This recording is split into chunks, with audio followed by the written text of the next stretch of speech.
The Electoral Commission, of course, has confirmed that overall, the special voting abroad proceeded smoothly with no major incidents. Ballot papers, both used and unused, will now be transported back to the country by what has been described as a secure channel. Masego Sheburi, the Deputy Chief Electoral Officer for Operations, joins me now for an update. Good afternoon, sir. Thanks very much for your time. All went well? Good afternoon, Vuyo. The Commission is pleased with the logistic enterprise that it undertook, and it would not have been possible without the cooperation of the Department of International Relations and Corporations, the staff of DECO and the foreign missions, as well as the heads of those missions for leading the electoral project in those 111 missions. Now, people raise an issue about transporting the ballot papers instead of doing the counting where the voting happened. No. In terms of the law, the ballots will be cast in the country because of two considerations. The first one is that the law does not allow exit polls, so the results cannot be made known before the actual elections take place. The special vote are part of an election in the country. It is just special arrangements that are made to accommodate people who can't vote in the country. So the election still remains an election on the 29th, and there is a single composite result for that election. The law provides that those ballots cast overseas and those that will be cast in the country on the 27th and on the 28th during special voting in the country must be counted together with the ballots in the country at the close of the station. You also don't want to start announcing results because before an election is held, because that may have the impact of either suppressing voter participation when people think an election has been lost or won, and therefore there is no need to go out and vote on the main election day. 10 days to go to the elections. What are the boxes that you still have to tick?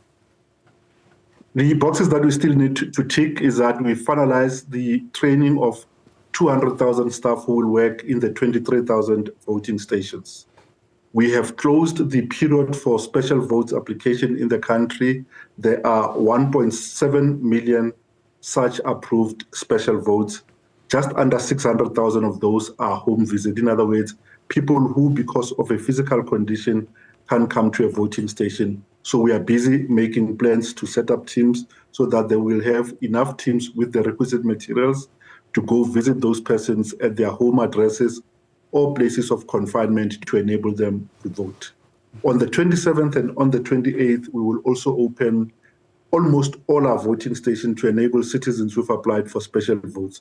Only 666 stations are not affected by special votes, so it will be a voting enterprise again on the 27th and on the 28th. Last week, Friday, we closed the period for pre-notification by registered voters who already know that they will be away of their voting district on the 29th, and they've given us pre-notification to indicate that we must make provision for them elsewhere. We will finalize the capturing of the list tomorrow. We think that we have in the region of just 390,000 such applications that we are yet to approve. And once approved, those people will be able to vote at the station at which they are not registered. The final push is for election day to put on a show and an election that the South African people can yet be proud of, and install a government that will manage our public affairs for the next 5 years. Of course, in the case involving the former president, you expressed a wish as the IEC via your lawyers that you wanted that case concluded before the 29th. Any word from the courts on that? We are still awaiting the outcome from the court. The court had last week asked the Commission and all other parties to the litigation to make supplementary submission to that court to enable that court to come to a just and equitable settlement. The good thing about this case is that the outcome of the case does not implicate on the ballot paper. So the ballot production is done and dusted. We are distributing ballot papers from central printing sites to storage site before we roll them down to voting stations. So the case will not have a bearing on the ballot paper and on the election day, but it has serious implications for the list of elected MPs that we publish and hand over to the Chief Justice and to the secretaries of the legislatures. And of course, you can vouch for the safety and security of those ballot papers. We have done all security measures humanly possible. We have to change a number of things. We have had to improve on our security.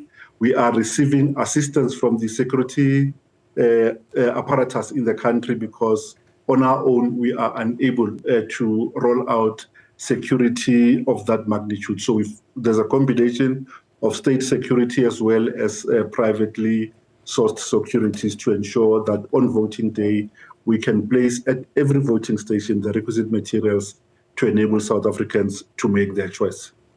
Mr. Sheburi, thank you very much for your time. Really appreciate it. Thank you for it. He's, of course, the Deputy Chief Electoral Officer, giving us an update on the state of things.